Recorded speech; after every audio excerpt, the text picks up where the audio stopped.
How hard is it to write an emotional scene? For me personally, well, I should say for me personally, it's not as hard. And I only say that because I tend to be very intuitive in my writing process. And a lot of times when I'm writing, I'm feeling it a lot more than other people are. That, as an intuitive kind of person, I just have very deep emotions and they just come out really easily and it's very easy to spill it on the page. But the challenge for me is actually getting the audience to feel the same way.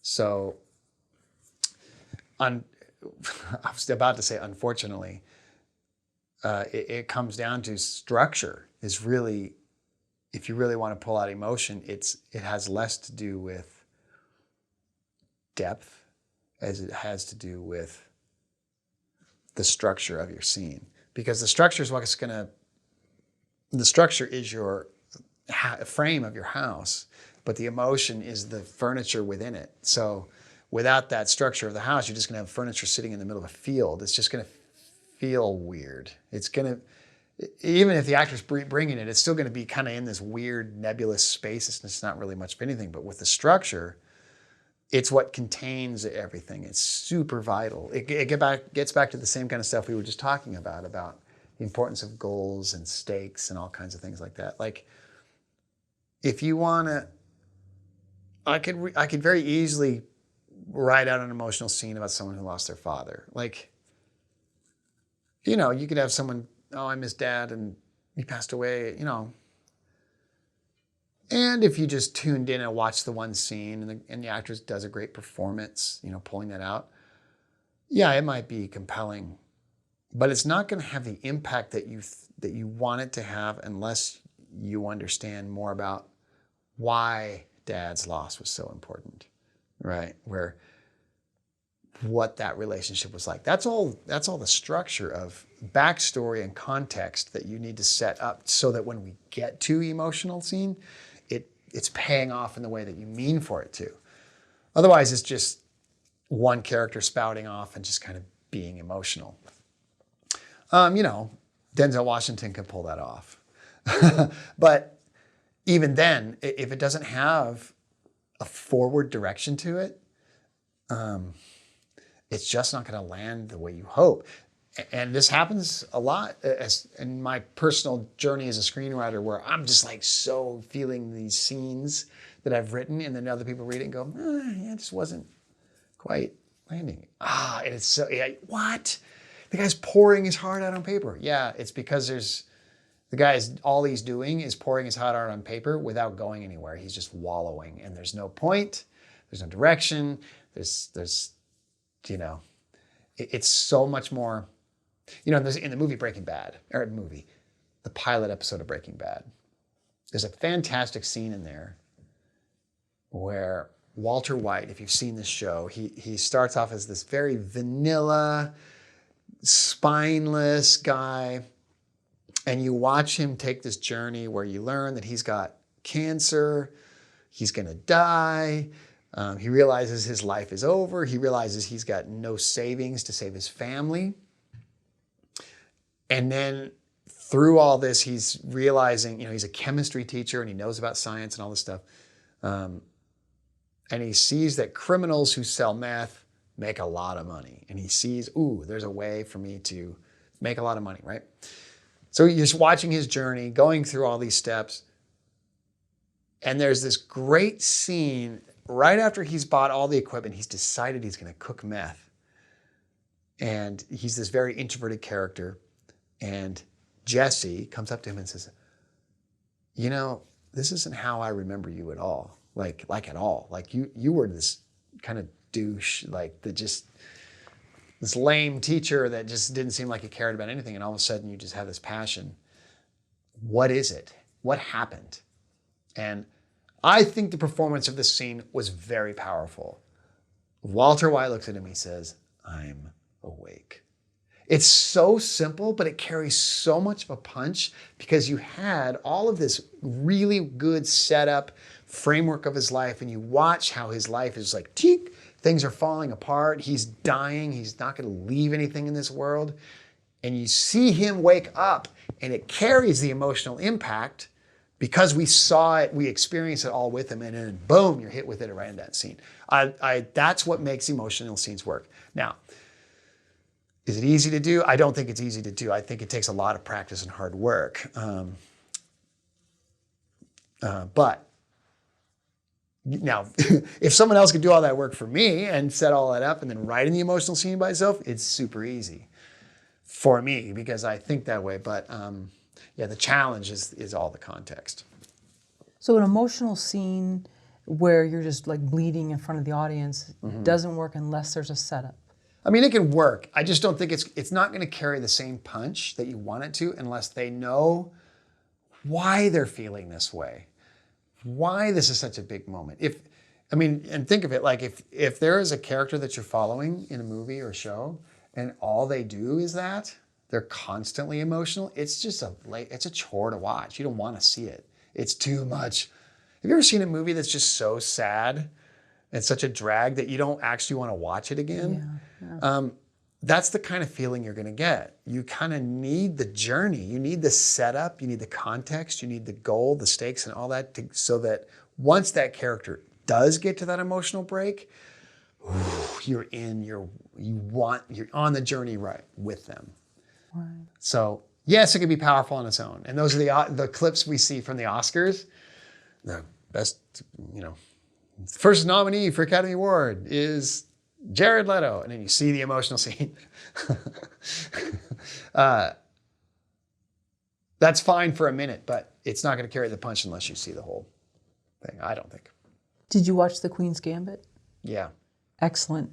Did you like it? Yes, very much. And what I took from that is that her circumstances were showing us this buildup, but did she really have any full... Did she ever feel sorry for herself? I felt like she didn't, and she just turned it all into the chess matches. That's where she took any type of self-pity or whatever, was beating, whoever it was that she wanted to beat. That's a good point. I actually think it's hard to watch shows where characters feel sorry for themselves.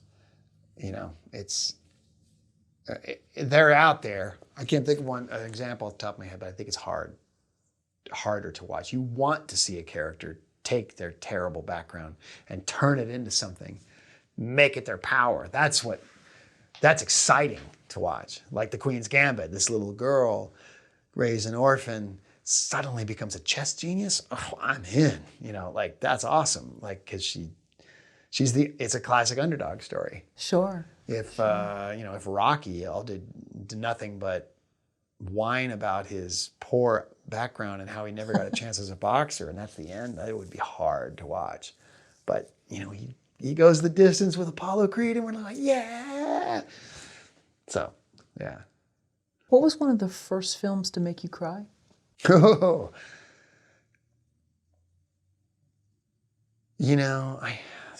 first film that made me cry, I tell you the one that had the biggest impact on me, this is such a weird one, but it was The Prince of Tides. I don't know if you've ever seen that film, but it is a gut wrencher. I'm sure that I got emotional in films prior to that, but that one for some reason really stands out because it deals with this guy kind of coming to terms with his very, very tragic past. And I will say that for me, emotions were always very much a struggle because I always looked at them as something that was weak, which is a problem for a director, and someone who tells stories.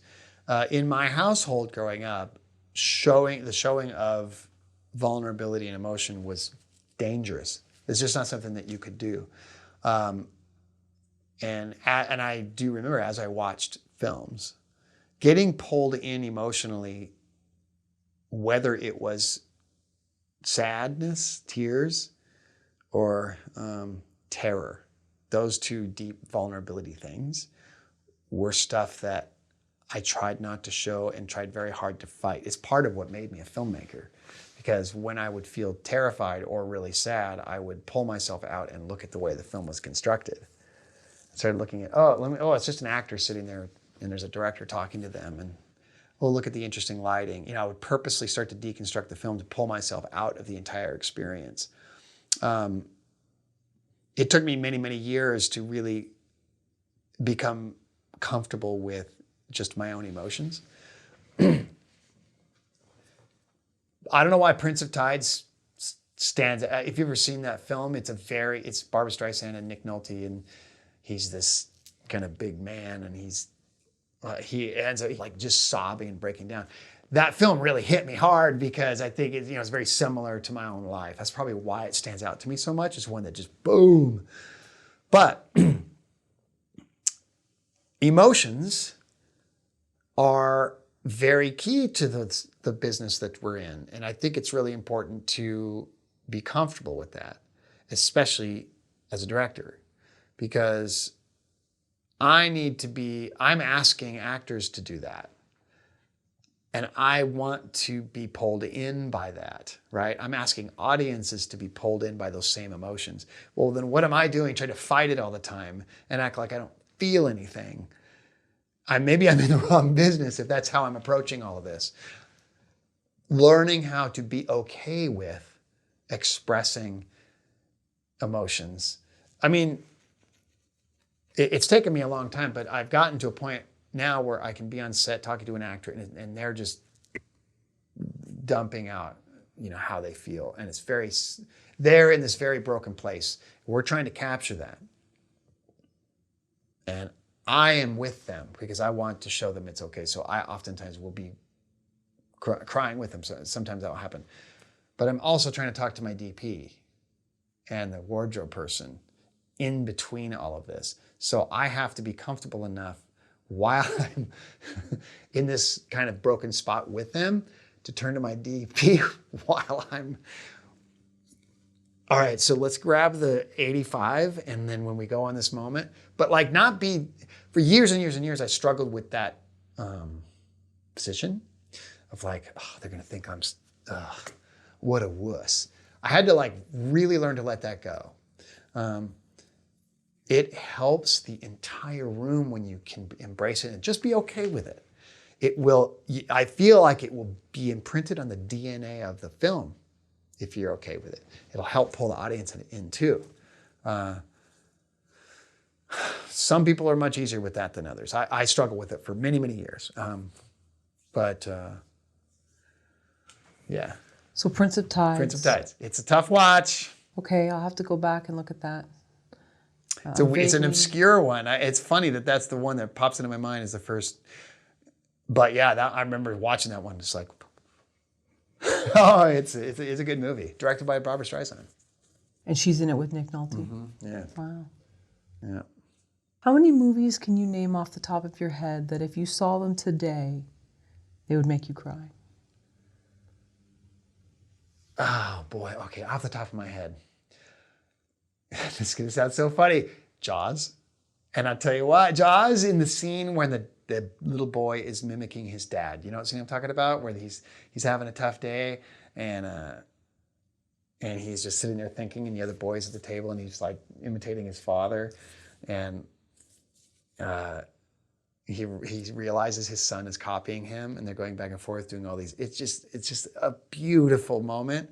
And in the end, Roy Scheider leans over to the boy and says, "Give me a kiss." And the kid goes, "Why?" He goes, "Because I need it." Oh, that scene gets me every time.